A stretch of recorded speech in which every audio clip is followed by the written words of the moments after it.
Ambassador Park Ji-ho adjusted his uniform as the human ship connected to Concordia Station. The enormous space station was home to the Galactic Assembly, where representatives from hundreds of alien species gathered to handle important matters between worlds. Stay calm no matter what happens, Ji-ho told his team quietly. Captain Kim Hanul, his head of security, gave a serious nod in response. The human group walked through the grand entrance where security checks were set up. Blue-skinned Talaxian guards came toward them with scanning devices in their hands. You must give up all weapons before entering the assembly grounds, the main guard announced. Hanul's face showed concern. Is this required for everyone who enters? Just then, they watched as a tall reptile-like diplomat walked past the checkpoint. The alien had an energy blade hanging openly at its side. Behind this diplomat came a furry Zenith ambassador carrying what looked like a sonic disruptor weapon. Special Protocol 713H, the guard said firmly. Humans only. Ji-ho kept his diplomatic smile in place even though he was confused. May I ask why this rule exists just for us? The guards looked at each other nervously. Assembly rules, Ambassador. Please hand over your weapons. The human team surrendered their defensive gear. As they continued walking through the station, Ji-ho noticed something strange. Other aliens were keeping their distance from the humans. Whispers followed them down the long hallways. Ji-ho caught fragments of conversations. Those are humans. Did you hear what they did to? Even without weapons, they're dangerous. The human quarters were located in the diplomatic wing of the station. The rooms were comfortable, but Ji-ho noticed small cameras in the corners. They were being watched more closely than other species. That evening, as Ji-ho reviewed notes for tomorrow's meeting, a soft knock came at their door. Hanul checked the security screen and looked surprised. It's a Zenthari, she said. Ji-ho nodded. Let them in. The door slid open to reveal a small green-skinned alien with large eyes. The Zenthari stood only about 4 feet tall and had thin, delicate-looking limbs. Ambassador Park, the alien said quietly. I am Nulo of the Zenthari.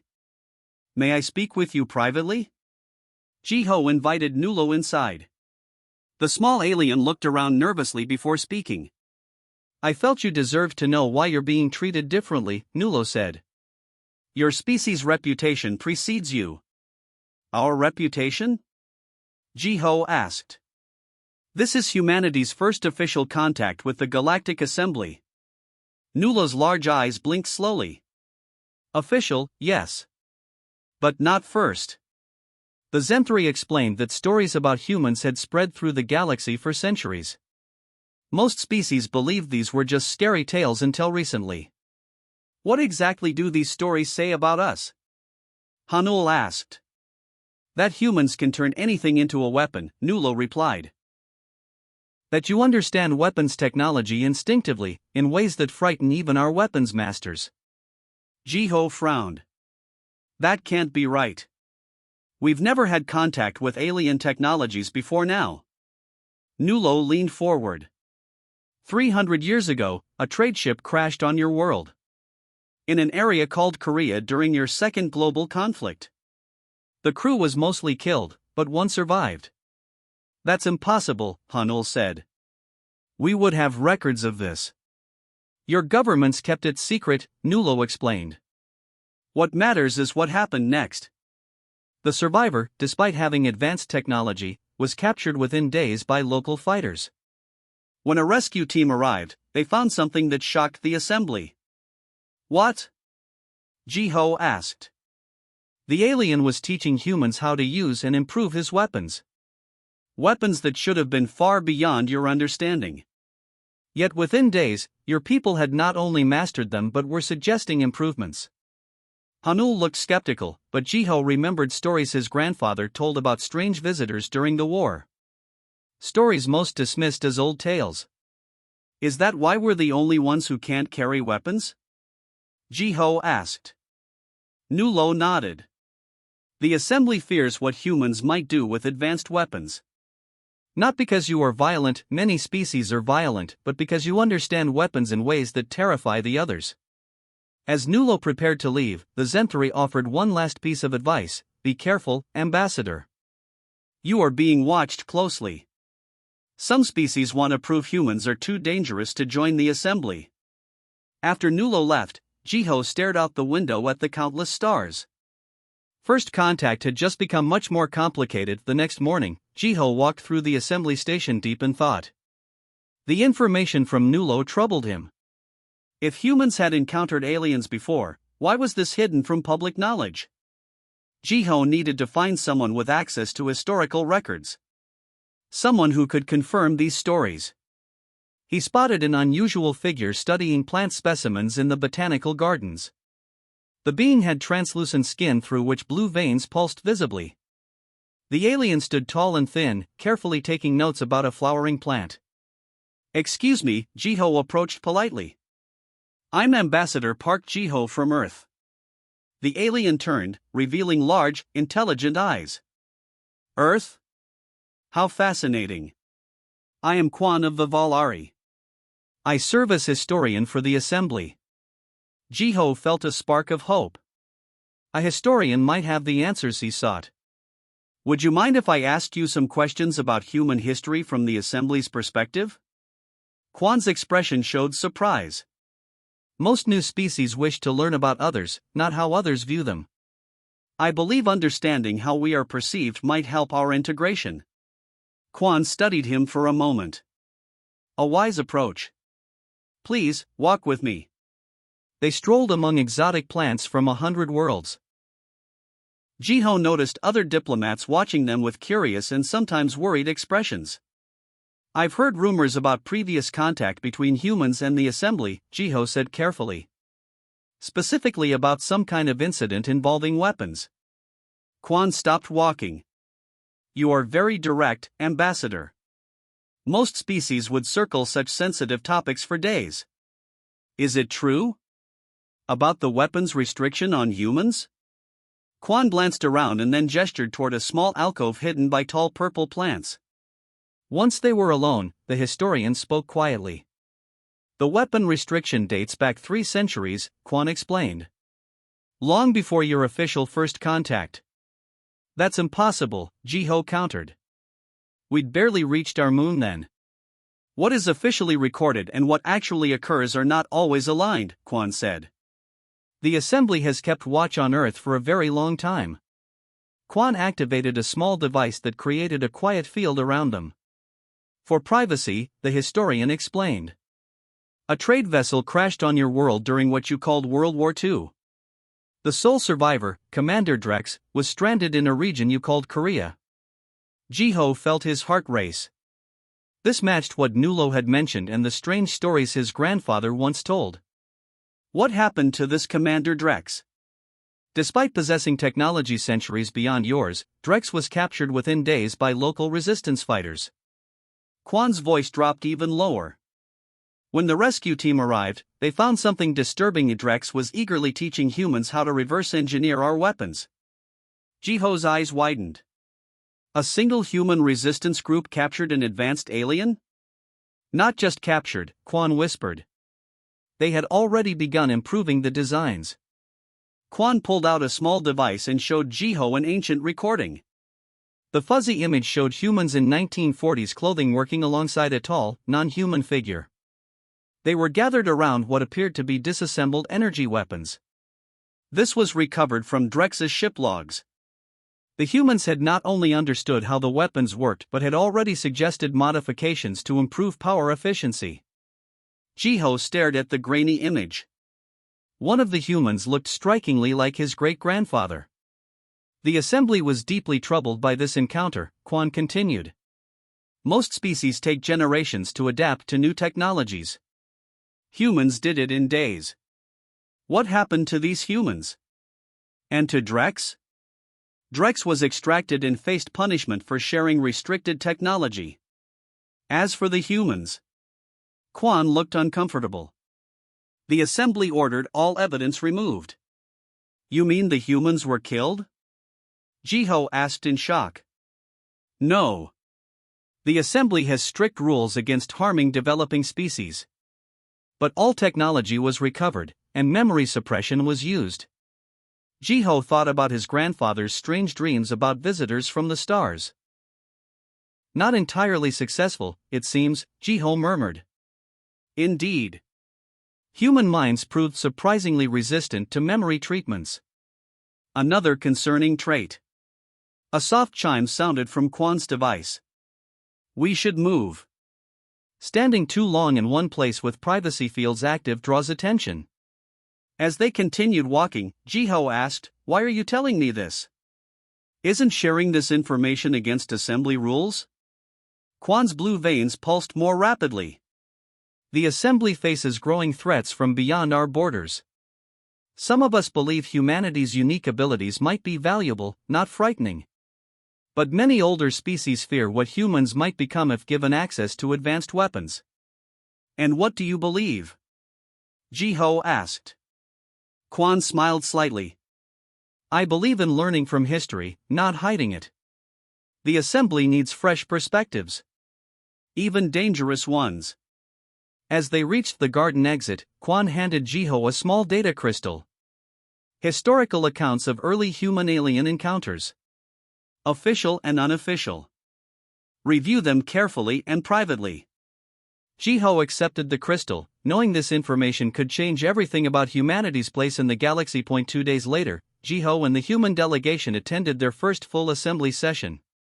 The grand chamber was enormous, with seating for hundreds of different species arranged in a circular pattern. The humans were given seats near the back, far from the central speaking platform. Jiho sat beside Ambassador Lee Sumin, who was quietly taking notes on the proceedings. Captain Kim Hanul stood behind them, alert despite having no weapons.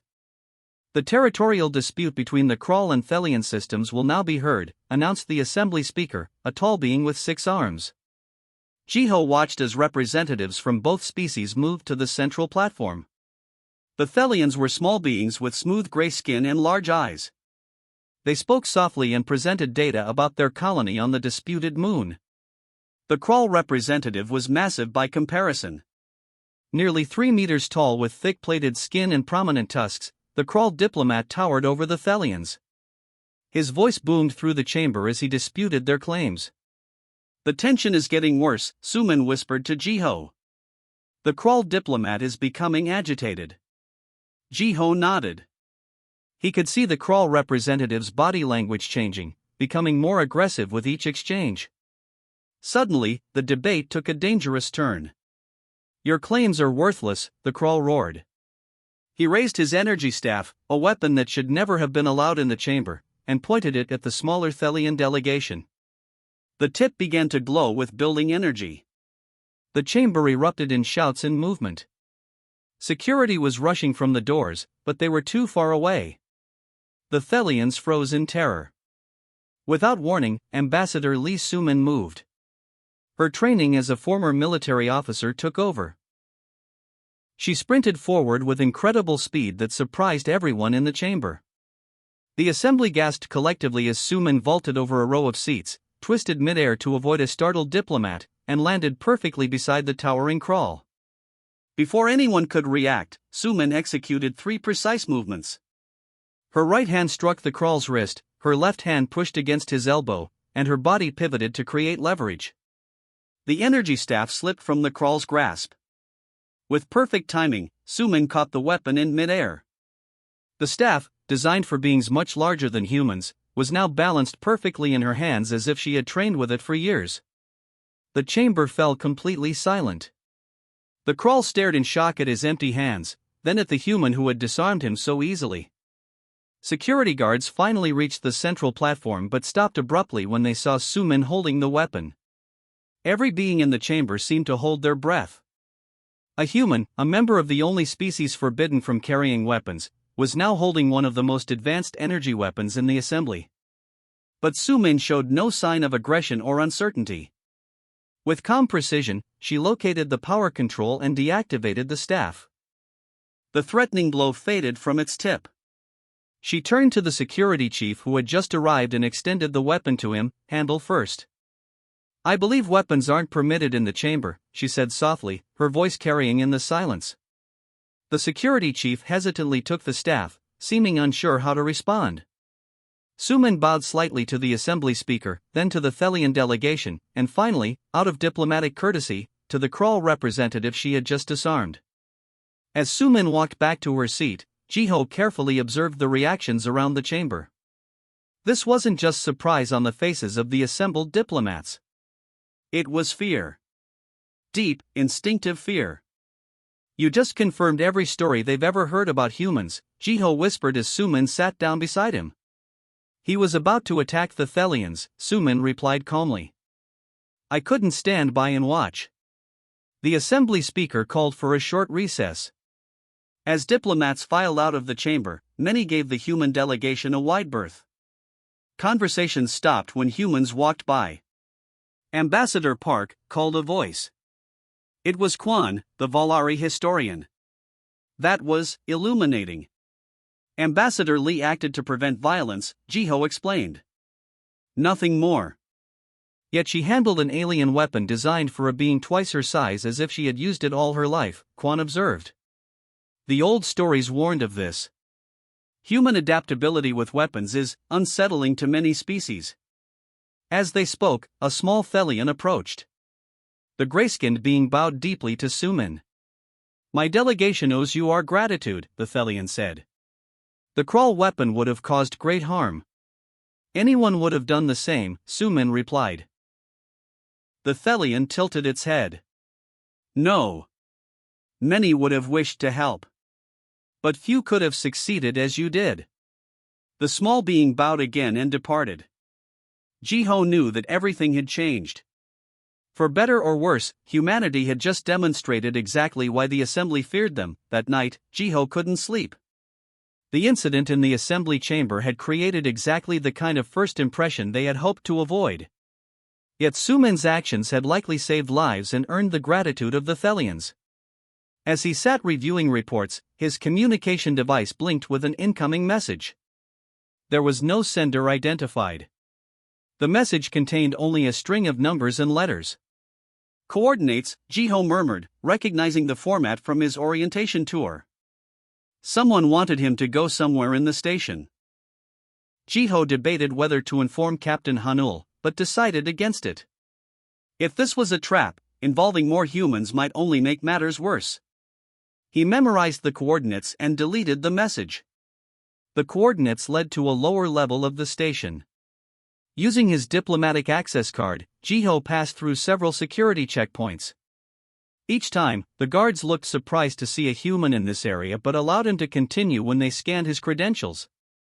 Finally, he reached a door marked Historical Archives, Restricted Access. Jiho swiped his card, expecting it to be denied, but the door slid open silently. Inside was a circular room with terminals lining the walls. In the center stood a holoprojector. The room was empty of people. "Hello?"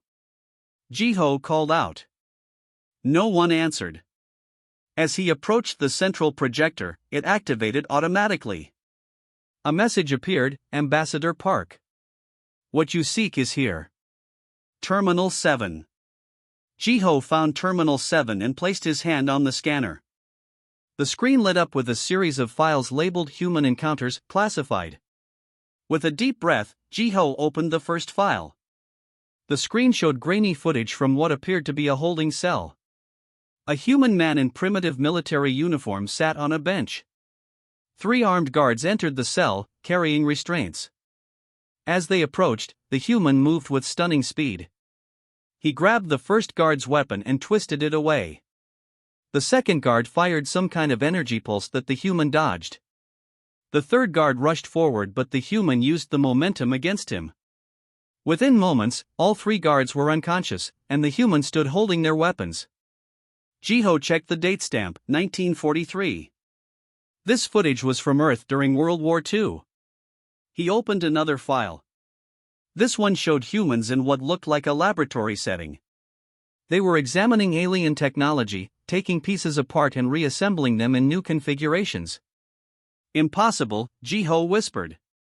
"We didn't have this technology then." A third file showed humans operating what appeared to be an alien spacecraft. They moved through the controls with surprising ease, as if they instinctively understood the systems. The final file was a recording of an assembly meeting from centuries ago. The delegates looked different, their fashion and technology more primitive, but the chamber was recognizable. An aged diplomat was speaking. It's not their capacity for violence that concerns us. All species have that. It's their adaptability. Humans don't just use weapons, they improve them, reimagine them.